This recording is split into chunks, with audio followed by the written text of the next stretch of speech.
Bonjour, je m'appelle Genesis Torres. Aujourd'hui, je vais vous présenter une explication détaillée du bloc parfait de l'indicatif, un temps fondamental pour raconter des événements passés dans une séquence précise. Le bloc parfait permet d'exprimer des actions qui se sont déroulées avant d'autres actions déjà situées dans le passé.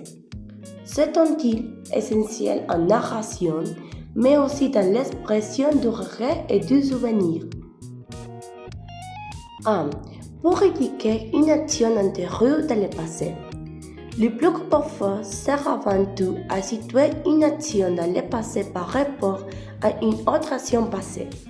Cela signifie que l'événement que l'on décrit avec le bloc parfait s'est produit en première, même si les deux appartiennent au passé.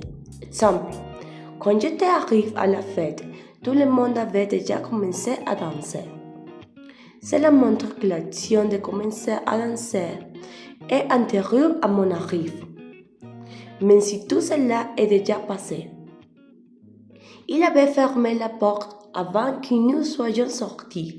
Ici encore, la fermeture de la porte procède notre sortie dans la chronologie des événements. 2. Pour exprimer un regret ou un reproche, le bloc parfait est souvent utilisé dans des phrases hypothétiques ou exclamatives. Quand on peut exprimer ce qu'on aurait pu faire ou ce qu'on aurait aimé avoir su. C'est une manière très courante de montrer un regret ou de reprocher quelque chose qui n'a pas été fait. Simple. Si j'avais étudié, j'aurais eu une meilleure note.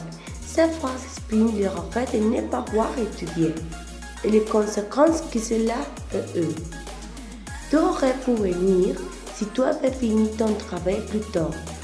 Il s'agit ici d'un reproche implicite. On fait comprendre que la personne aurait pu être présente, mais ne l'était pas à cause d'un retard.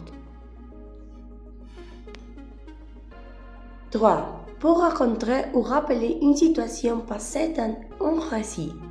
Dans le cadre d'une narration, notamment littéraire ou autobiographique, le bloc parfait permet de revenir sur des événements antérieurs qui ont préparé ou influencé une scène. Il est souvent utilisé pour rappeler des souvenirs ou donner du contexte à une histoire. Exemple. Elle m'avait déjà expliqué les règles du jeu avant que nous commencions à jouer. Cela donnait un cadre au récit en montrant que l'explication procède le début de l'action. Nous avions visité Paris plusieurs fois avant d'y habiter.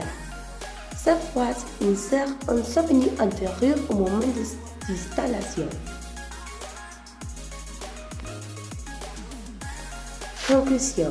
Comme vous pouvez le constater, le bloc parfait de l'indicatif est un terme riche, nuancé et très utile pour organiser les actions passées avec précision.